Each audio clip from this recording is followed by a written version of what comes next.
Graham, before you took over at Farnborough, yourself and Graham Pearce had a brief spell at Enfield which didn't really work out. What are the main reasons why you've been so successful at Farnborough instead? I think Enfield was a club in transition. Enfield was a club that needed a lot of change, and when you're changing things, people get affected by that. If you go back 12 months, 15 months at Farnborough, I was changing a lot of things then as well, and it's very difficult to get performance at a time when change is going on. People are confused, people aren't quite sure where you're going, people haven't got an objective in their mind, and it's a difficult thing to do, to manage through change and to get results at the same time. In fact, it's possibly an impossible thing to do. And I think Enfield was exactly that. I was brought in, I was given a remit. The chairman was very hands-on, he wanted to be involved. And I'm not the kind of guy who can have that. I like to be given the freedom to do what I want to do. I like the accountability and the responsibility to go hand in hand. And it didn't quite happen. But obviously last year at Farnborough was a very different kettle of fish and a very successful time. When you first took over and changed the club colours and the name of the stadium, amongst other things, you were presumably faced with some hostility from the supporters. How are they treating you now? Well, I think supporters are funny animals. Supporters have always got another criticism to throw at you.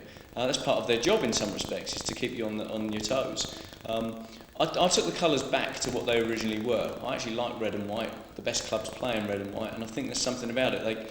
I can't remember what they call it now, but it's got one of these funny names, isn't it? Feng Shui, is it, or something?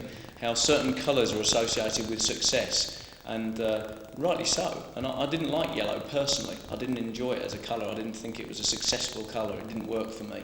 So I made a decision that I thought was right. And the fans have to respect the fact that I'm going to want to do some things my own way. I think what they now think is that I will respect other people's opinions. I will take them into account. And I know that a club isn't about one man. It's about a club. And I think they know that now. What's the thinking behind all these motivational phrases you use that you see in the programme every match? There comes a time, that sort of thing.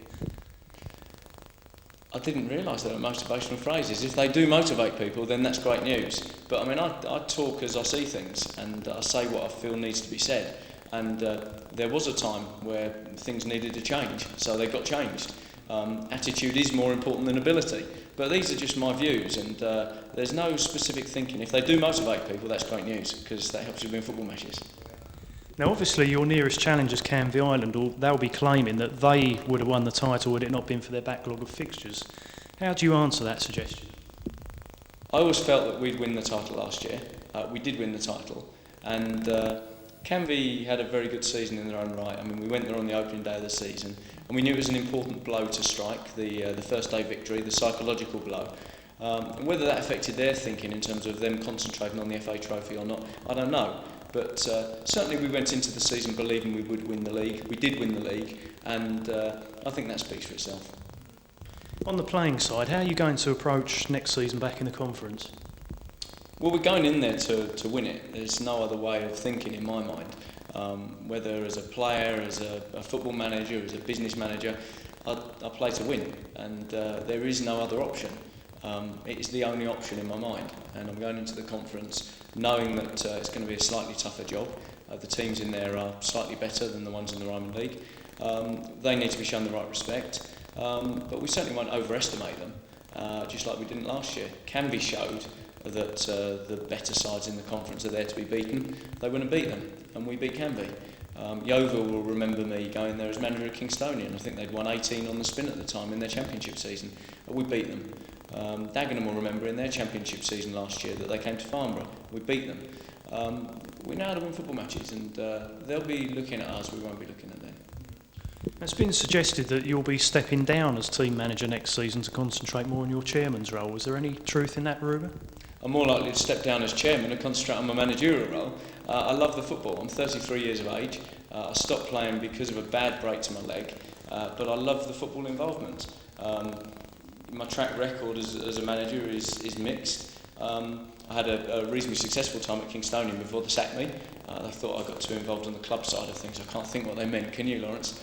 At Enfield, as you rightly pointed out just now, Tony kept very much a hands-on role, and things really didn't work between he and I.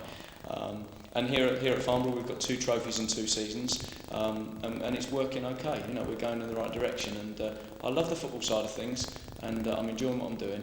And as I say, I'll bring in a new chairman before I bring in a new manager. Finally, what is the future for Farnborough Town off the pitch? Because we've heard all these rumours about, merging with Aldershot, and also the various ideas about a new stadium and everything. So what is going on exactly? Well, I think when you're taking a club through a set of progressive moves like I am, you have to explore all options. You have to see whether there's anything in a relationship with Reading. We struck a strategic alliance last year. We played at the Medeski last year. What's he doing, they all said. We've talked about Aldershot and whether there's the opportunity for the 2 clubs to become stronger as one, Rushmore United, or to stay independent. I explore every option, and what's going on is that I'm exploring every option. I want the club to progress, I want it to go forward, and I'm looking at any way of gaining an advantage and making progress. That's what's going on. And the ultimate ambition is to get in the Premiership in 9 years' time, is that right? 10 years to the Premier League was my opening gambit. There's 9 years left, we're one step closer. 4 promotions that we have to win to achieve that? So the club's well set, isn't it? I mean, 4 promotions in 9 years. I've got absolutely no intention of leaving us with any more than 3 by the end of this season. So it's a realistic ambition, a realistic target, and I can tell by the colour of the eyes of the players, just looking at them, that there's so much hunger in my team. There's so much hunger and enthusiasm. I mean, they've been back in since May the 29th, a lot of them. I can't keep them away. Most clubs won't even think about pre-season until the beginning of July. But these boys are hungry. They want to be fit, they want to be strong, they want to win, they want another championship. And I've got good vibes.